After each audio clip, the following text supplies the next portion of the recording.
So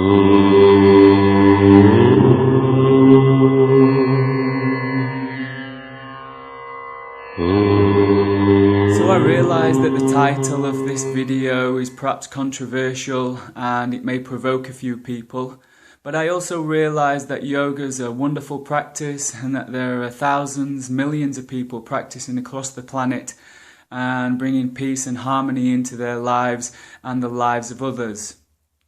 So the reason I wanted to make this video was to point out some of the things that we need to be cautious of regarding yoga. There are lots of people new to yoga, perhaps only practicing for 2 or 3 years, and they begin reading and learning more about yoga and they want to take their practice a bit deeper. So my experience was by ill guidance and not really listening to my body that I ended up in a state of chronic fatigue. So I wanted to reach out and make sure that people are moving cautiously throughout their practice and that they're being kind to themselves while they're practicing. So if you have lower back issues or you twisted your neck on the mat, then really you could call yourself lucky. What I'm talking about is extreme dietary changes, fasting periods, long periods of meditation, pushing the body into asanas which don't suit the individual's constitution. And having spent quite a few years now with different Ayurvedic doctors and practitioners, what I've learned, and they've openly admitted, is that a big part of their database are yoga teachers and students that have been misguided or they've been pushing themselves or applying extreme cleansing practices to their regime and they've come off worse. So of course yoga is this beautiful esoteric spiritual practice which can enhance the human being to different spiritual levels. And when I learnt about this information, I was so excited that I just wanted to keep practicing and keep learning. And later down the line, I decided I wanted to share this information and this learning with other people. So I was training as a yoga teacher in London, travelling from the north, and I was running a health food store and obviously got a private life that I was leading. And slowly I started losing my zest for life. I began to lose muscle definition. I was becoming more and more fatigued.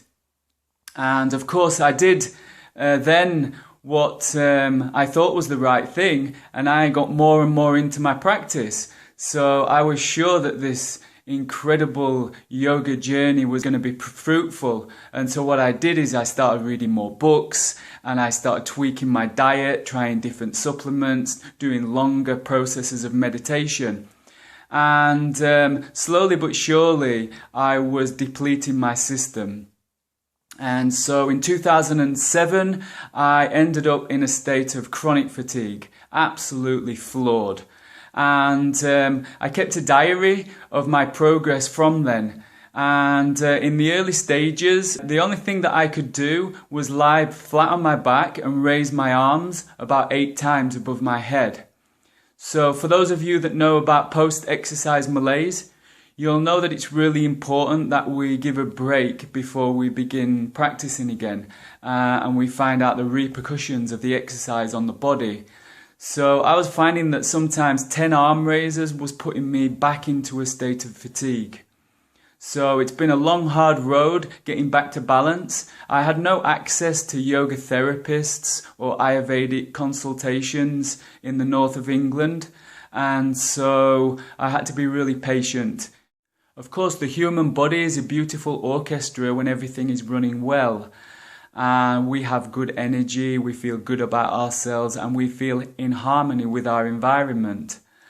But it's only when the body falls out of balance that I believe the mind has the capacity to close the body down, and that this is a state of chronic fatigue.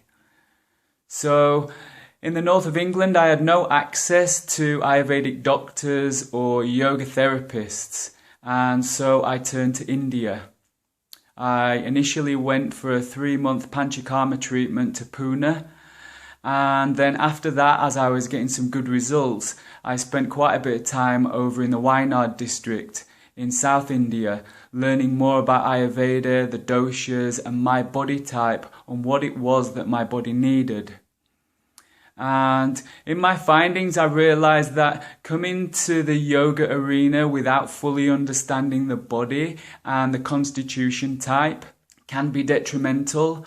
Not always. There's lots of people that are practicing yoga very successfully, but it's an addition that we could learn about to enhance our practice.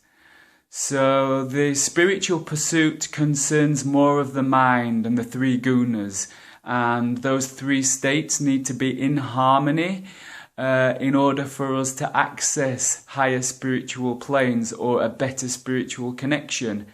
And I think Ayurveda prepares the body for such a connection. So I think the most important finding on my healing journey is that we need to respect the body.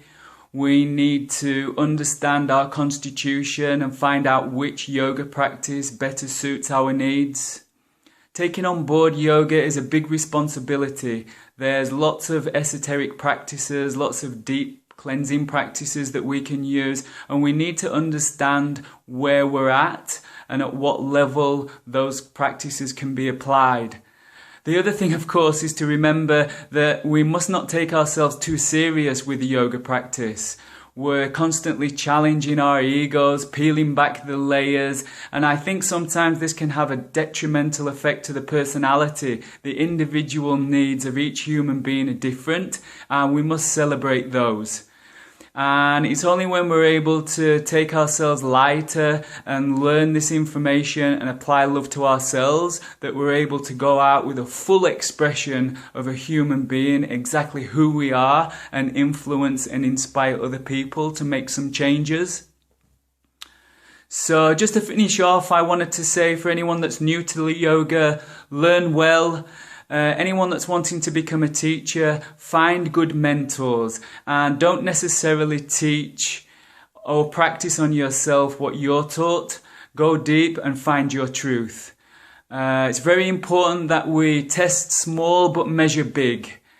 So love yoga, most importantly love yourself.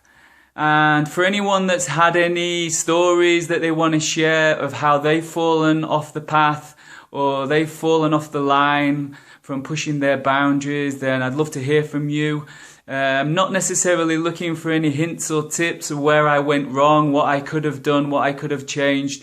My yoga path has been my experience, and I encourage everyone to just enjoy their own experience.